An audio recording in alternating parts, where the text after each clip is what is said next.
Nabi Daud alaihissalam adalah seorang raja yang pernah berkuasa di Palestina. Tercatat dalam sejarah, setidaknya Nabi Daud memiliki mukjizat yang dianugerahkan oleh Allah Subhanahu wa Ta'ala kepadanya. Tapi ada satu mukjizat Nabi Daud yang paling terkenal, dan bahkan dari mukjizat ini Nabi Daud bisa menghasilkan uang untuk makan dia dan keluarganya.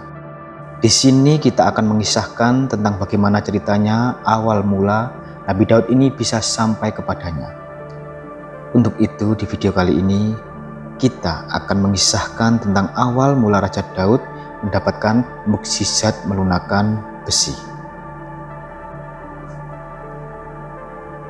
Nabi Daud merupakan seorang raja yang terbilang sukses dalam mengatur kesejahteraan rakyatnya. Nabi Daud bisa mengetahui langsung bagaimana kondisi rakyatnya selama ia menjadi raja. Metode yang ia gunakan untuk mengetahui kondisi rakyatnya hampir sama dengan Sultan Murad yang pernah kita bahas dalam video beberapa waktu lalu. Nah, Nabi Daud ini teman-teman kerap kali melakukan belusukan ke masyarakat dengan cara menyamar sebagai rakyat jelata.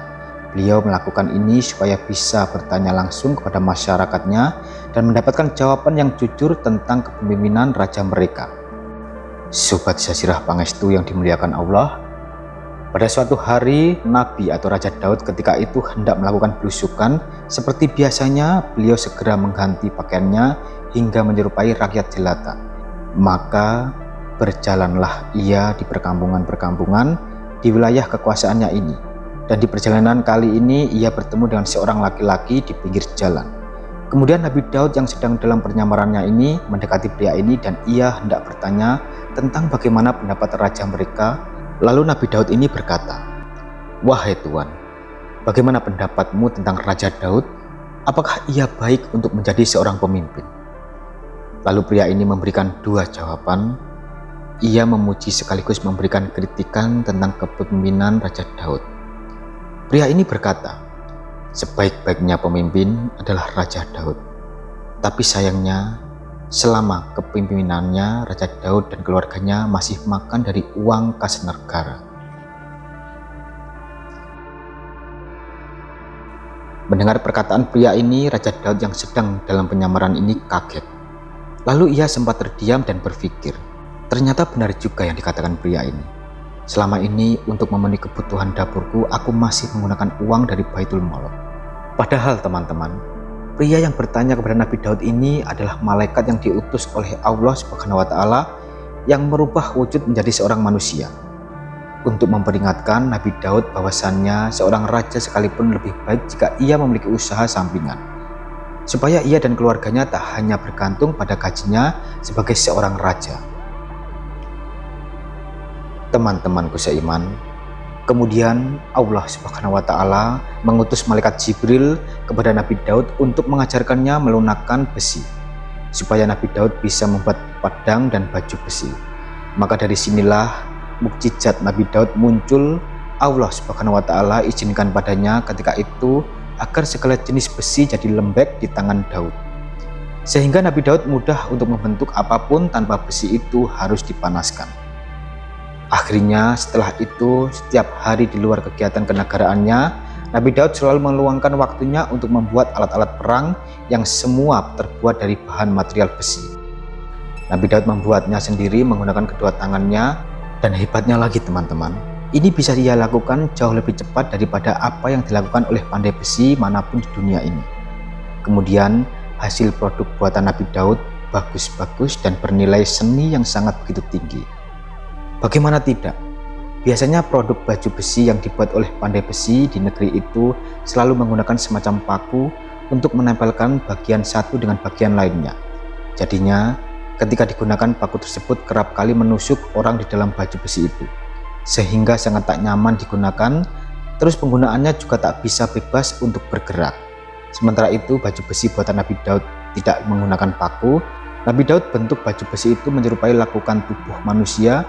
Jadi banyaklah ketika itu orang yang pesan baju besi dan pedang sama Nabi Daud, karena produk buatannya tak bisa dibandingkan dengan produk militer manapun.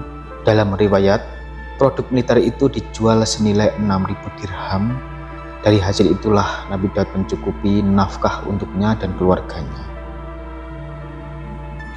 Pesan dari kisah ini adalah, jika ingin menjadi seorang pemimpin, sejatinya pemimpin yang menjadikan kepemimpinannya sebagai ladang amal akhirat, maka janganlah berharap makan dari kas negara. Jangan makan dari gaji semata, berusahalah bekerja mencari usaha sampingan yang lebih halal. Carilah passive income di luar gaji jabatan, jangan menggunakan jabatan untuk kehidupan sehari-hari, apalagi demi memperkaya diri dan keluarganya. Lantas mengapa hari ini ada banyak pejabat negara yang tak berwibawa seperti pemimpin zaman dulu? Jika dulu orang yang menjadi pemimpin adalah orang yang benar-benar mewakafkan dirinya sebagai pelayan negara sesuai dengan hadis Nabi Muhammad SAW. Sebaik-baiknya pemimpin adalah pelayan bagi kaumnya.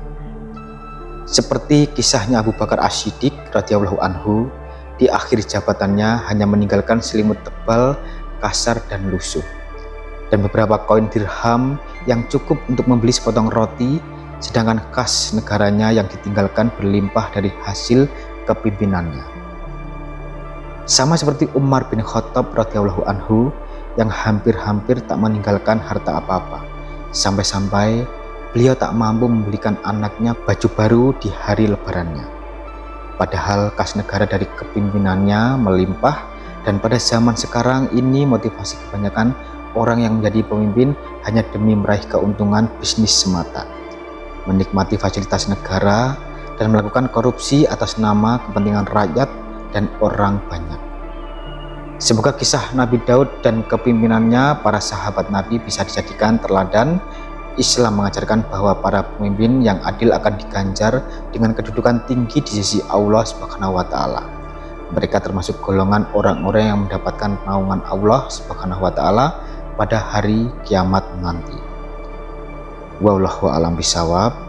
Jadi itulah kisah tentang mukjizat Nabi Daud melunakkan besi. Semoga kisah ini bermanfaat, lebih dan kurangnya mohon dimaafkan. Semua itu yang benar datangnya dari Allah Subhanahu wa Ta'ala. Kesalahan atau kekeliruan itu datangnya dari saya pribadi sebagai manusia biasa. Sampai ketemu di kisah-kisah seru yang penuh makna selanjutnya. Saya akhiri. Wassalamualaikum warahmatullahi wabarakatuh.